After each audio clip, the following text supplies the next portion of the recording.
अच्छा जी, दिल्ली बम धमाके को लेकर जो है उमर का जो वीडियो आया है उसके बाद आपने ट्वीट किया है, क्या आपत्ति आप इसमें दर्ज करें? देखिए, ये जो वीडियो मीडिया के जरिए से सारी दुनिया को मालूम हो रहा है, एक अनडेटेड वीडियो है जिसमें जो दिल्ली ब्लास्ट का एक्यूज है वो अपने इस वीडियो में कह रहा है कि ये सुसाइड बॉम्बिंग मार्टियरडम अंग्रेजी का लफ्ज माने शहीद का दर्जा मिलता है। और दूसरा उसने कहा कि मिसअंडरस्टूड, गलत फहमी। हमारा मानना ये है कि ये जुर्म है, कानूनन सबसे बड़ा संगीन जुर्म है देश के कानून के खिलाफ किसी की जान लेना। ये दहशतगर्दी की बेहतरीन मिसाल है, इनकी हैवानियत की मिसाल है। और ये कोई शहादत नहीं है, ना इसमें कोई गलत फहमी है।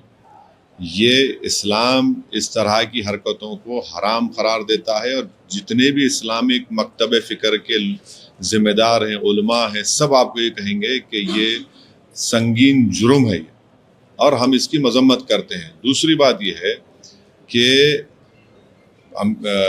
इस देश के होम मिनिस्टर, वज़ीर दाखिला, गृह मंत्री ने पार्लियामेंट में जब ऑपरेशन सिंदूर और ऑपरेशन महादेव के बारे में बोल रहे थे तो उन्होंने कहा कि 6 महीने से कोई कश्मीरी टेररिस्ट ग्रुप नहीं बनाया है, ना उसका हिस्सा है।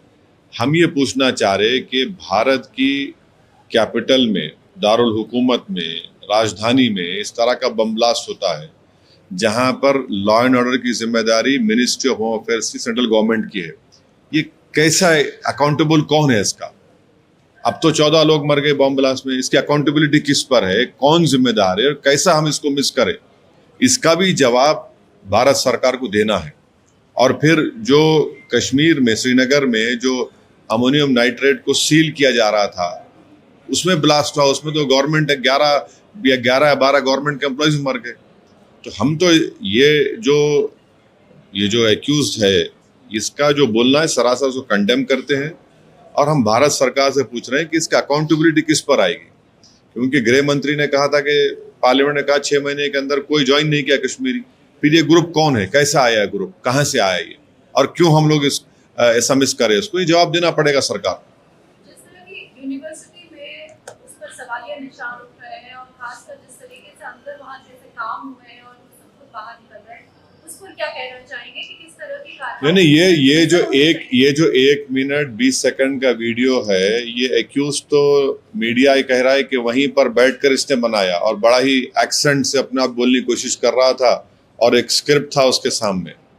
तो ये बड़ा ही खतरनाक और संगीन काम ये लोग किए हैं, और जिसमें मासूम 14 लोग मर गए। तो ये सरासर जुर्म है, गुनाह है ये, और टेररिस्ट एक्ट है ये। इसका हम सबको कंडेम करने की जरूरत है और सरकार से जवाबदेही पूछना पड़ेगा।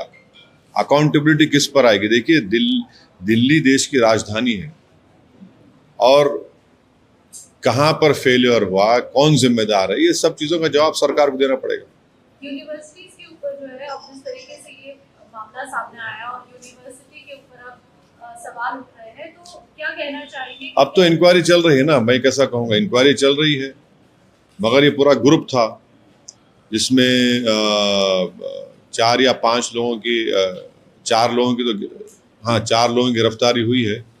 और भी तहकीकात, मुझे यकीन है कि ये गवर्नमेंट को इसकी तह तक जाना चाहिए और जो इस तरह की हरकत करना चाह रहे हैं, और बड़ा ही ख़तरनाक और बड़ा ही कॉन्स्पिरेसी और पूरी प्लानिंग के साथ इतने बड़ी तादाद में अमोनियम नाइट्रेट को लेना, फिर उसको एम्फो बनाना, ये कैसा ये लोग स्लिप हुए गवर्नमेंट के रडार से। तो ये तो यकीनन ये एक सुसाइड बॉम्बिंग थी। और आपको याद होगा जब ये ब्लास्ट हुआ था, मैं ट्वीट किया था, एक्स पे डाला था मैं, और मैं कह रहा था कि ये मालूम करो आप कौन है।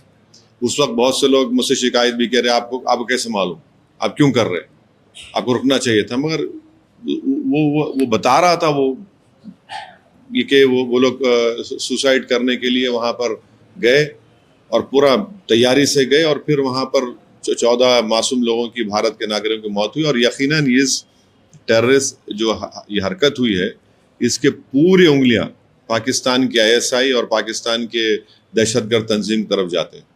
इंटेलिजेंस का जो काम है उसको कैसे देख रहे हैं आप? तो ये तो सरकार जवाब देना है ना। दिल्ली में सिक्योरिटी पुलिस तो सेंट्रल गवर्नमेंट के पास है, तो देश के प्रधानमंत्री को इसके ऊपर जवाब देने का है। कैसे देखें इसे कि फरीदाबाद में जो पहले पकड़ा गया और उसके बाद ये हादसा हुआ है, तो इसको कैसे देखेंगे? नहीं, कैसा देखेंगे? नहीं, आपको दिखा क्यों नहीं? इतना ये वीडियो खुद ये जो एक्यूज का वीडियो है, जो सुसाइड बॉम्बिंग अपनी गाड़ी से किया, ये तो 6-7 महीने पुराना है। एक सऊदी वाली जो घटना है उस पर क्योंकि आपकी तरफ से जो है विधायक भी वहां पर हैं नहीं, तो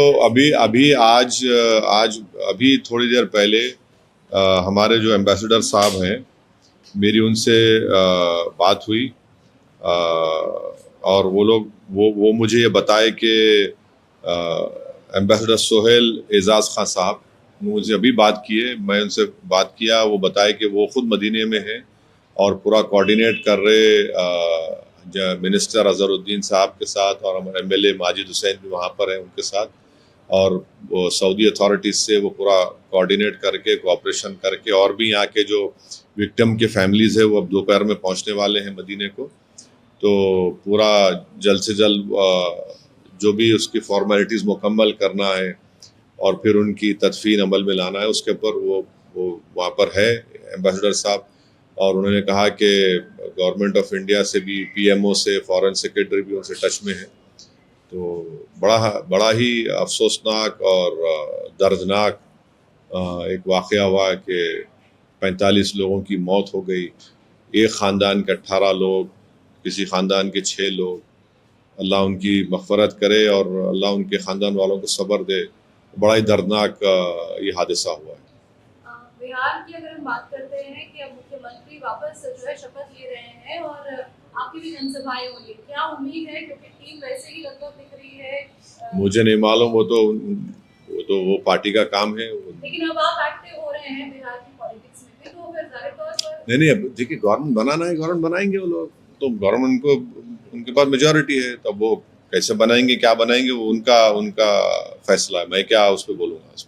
आपका रोल कैसे रहने वाला है? नहीं, हम लोग तो मेहनत करेंगे। हम लोग तो सीमांचल की जनता ने, अल्लाह सुब्हाना व तआला ने हमको उनके ज़रिए से बड़ी इज़्ज़तों से नवाजा, बड़ी कामयाबी हमारी हुई। हम अपनी पार्टी को मजबूत करेंगे और यकीनन एक बहुत बड़ी जिम्मेदारी हमारे स्टेट प्रेसिडेंट अख्तर अली मान पर भी आती है कि वो इस सबको साथ लेकर, और पूरे एमएलएस की भी एक बहुत बड़ी जिम्मेदारी है कि हम लोग जो वादा किए उसको पूरा करने की पूरी कोशिश करें और सीमांचल से नाइंसाफ़ी को रोकें और पार्टी को मजबूत करें, और जो कमज़ोरियाँ दूर करें, जो गलतियां हमसे माजी में हुई या इलेक्शन में हुई उसको भी हम ना रिपीट करें।